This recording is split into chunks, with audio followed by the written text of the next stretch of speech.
안녕하세요. 7일 경제뉴스 밝은 소리입니다. 7일 경제뉴스는 지난주 첫 회에 이어 두 번째 방송인데요. 4일 근무제와 시간과 공간의 가치를 최대한 활용하며 일하는 사람들의 소식을 전해드리는 뉴스입니다. 오늘의 첫 번째 소식입니다. 지난주에는 영국 아톰은행의 4일 근무제 도전에 대해서 전해드렸는데 오늘은 미국의 4일 근무제 소식입니다. 미국은 4일 근무제 논의를 정치권에서 먼저 하여 법제화의 길을 걷고 있습니다.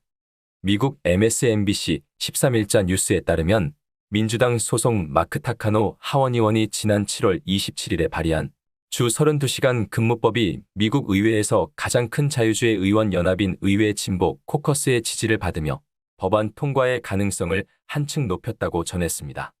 마크 타카노 의원이 발의한 주 32시간 근무제는 하루 8시간씩 4일 일하게 되는 근무제도로서 32시간 이상 근무하는 것을 못하게 하는 것이 아닌 32시간 초과 근무에 대한 수당 지급을 골자로 합니다.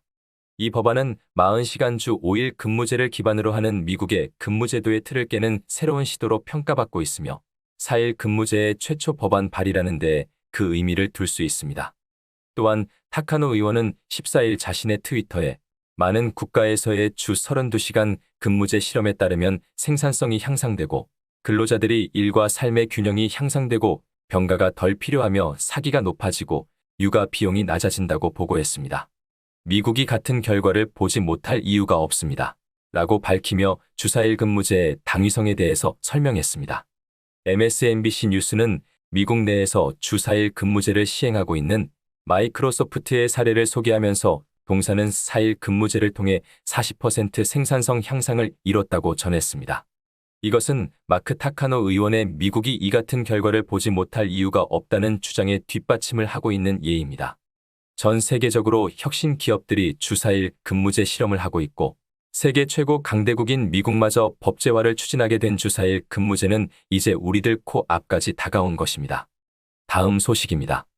지난주 정의당 심상정 대선 후보의 제1호 공약인 주 4일 근무제를 알아봤는데요. 예고드린 바와 같이 오늘 이재명 민주당 후보의 4일 근무제 공약에 대해서 알아보도록 하겠습니다. 결론부터 말씀드리자면 민주당 이재명 대선 후보는 4일 근무제에 대한 공약이 없습니다. 이재명 후보는 지난 8일 가산디지털단지에서 열렸던 중소벤처기업 7대 공약 발표회장에서 노동시간 단축이 중소기업에 부담되는 것이 아니냐는 지적에 대해서 부분 인정을 하며 주 4일 근무제에 대해서 공감하지만 공약은 아니다라고 잘라 말했습니다. 그러면서 선진국은 27시간 근무제를 추진할 정도로 노동시간 단축을 하고 있으므로 언젠가는 가야 할 길이라고 여지는 남겼습니다. 그리고 이재명 후보는 공약이란 임기 내에 지켜야 되는 것인데 임기 내 실현 가능성을 확신할 수 없기에 공약에서 제외한다는 신중한 입장을 보였다고 합니다. 결국 유력 대선 후보인 이재명 민주당 후보는 4일 근무제를 이번 대선 공약에서 제외하게 된 것입니다. 이렇게 되면 이재명 후보의 강력한 경쟁자인 국민의힘 윤석열 후보의 공약이 궁금해지는데요. 다음 시간에는 주 4일 근무제에 대한 국민의힘 윤석열 후보 측의 공약에 대해서 알아보도록 하겠습니다. 세 번째 소식입니다. 이번 뉴스 또한 지난번에 소개해드렸던 은행노조의 4일 근무제 시행과 연관된 것인데요. 지난 뉴스에서는 IBK 기업은행이 가장 먼저 4일 근무제를 시행 예정이라고 전해드렸는데 실제로는 신한은행이 더 발빠르게 움직인다는 소식입니다. 신한은행 노조에 따르면 주 4일제로 가기 전에 주 4.5일 근무제를 조만간 시행한다는 계획입니다.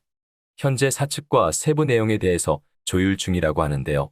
신한은행이 4.5일제를 시행한다면 은행권 최초로 5일 근무제에서 벗어나는 시도입니다.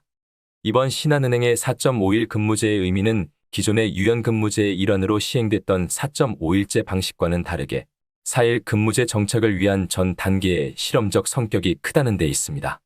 즉, 4.5일 근무제가 궁극의 목표가 아니라 4일 근무제 완전 실현을 위한 과정으로 이해한다는 것입니다.